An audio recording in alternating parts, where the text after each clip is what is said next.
Books have been around for thousands of years and have evolved significantly over time. The first known books were made of materials such as clay tablets, sheets of papyrus, skin of sheep, and bamboo. The first settlers in Mesopotamia used to make clay tablets. They made markings using a triangle-ending instrument called calamus, which was essentially the sharpened stem of the wheat plant. These wedge-like wirings created by the calamus in moist clay are known as cuneiform. Over 20,000 tablets were discovered in Nineveh, now is Iraq, and some go back to the 7th century BC. These tablets form the library and archive of the Assyrian kings, showing us how they organized their books.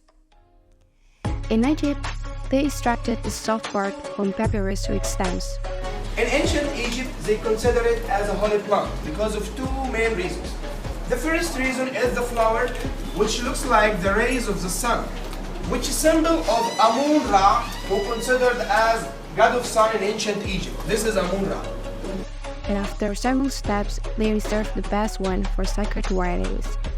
The earliest evidence dates back to around 1400 BC, during the 5th dynasty of King Nefertari-Kakai. They created scrolls by rolling strips of the papyrus plant, typically 14 to 52 feet long, although sometimes longer. The scrolls opened horizontally, making it a bit clunky to open and read.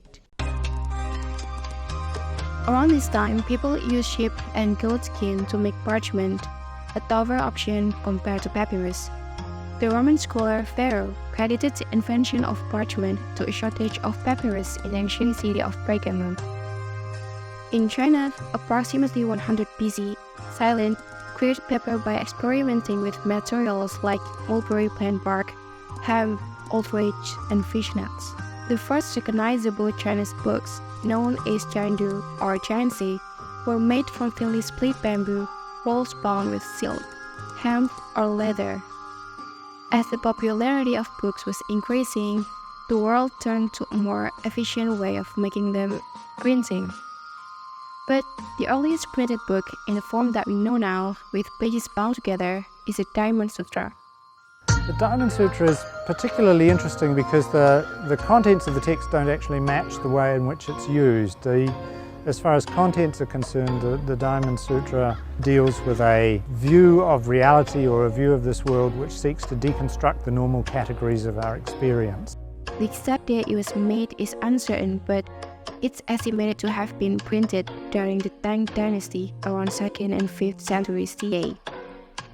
Fast forward to 15th century, a German craftsman, Johannes Gutenberg, developed a way to handle a process to create a book by machine, the first printing press. A John Bull printing outfit, made in England. This was where I got my first experience of how printing works, really. And simple as it is, these little rubber bits here tell you all you need to know about printing with movable type. You've got ink. There are lots of different letters, and you can rearrange them in any way you want onto one of these. And then when you print out, it's exactly the same. This mechanical device allowed for the printing of books, newspaper, and pamphlets to be brought to the masses. In the early of 1900, hardcover books became more popular, and publishers viewed paperback with disdain, considering them of lower quality. Around this time, the Bunny brothers founded the Modern Library, which later became Random House, one of the biggest publishing companies today. They learned from the mistakes of other printers and came up with a successful solution, a mail-order book club with an annual subscription. In the 1970s, the commercial microprocessor was invented, which made editing and designing books more easier. This paved the way for book digitization, starting with the first book on CD in the 1980s, the New Grolier Electronic Encyclopedia.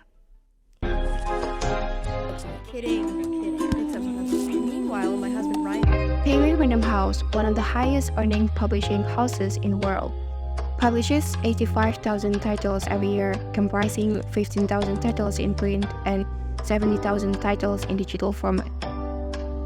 From 2012 to 2022, print book sales in the US have increased. despite there was a decrease compared to the previous year. However, the figures still surpass those of years before 2021. This sales volume remains higher than ebook sales within the same year. Wow. The popularity of ebooks often makes people wonder if they could be a better alternative to paperbacks overall. However, the choice between ebooks and printed books comes down to personal preference. Some people prefer the tactile experience of a physical book, while others prefer the convenience of an ebook.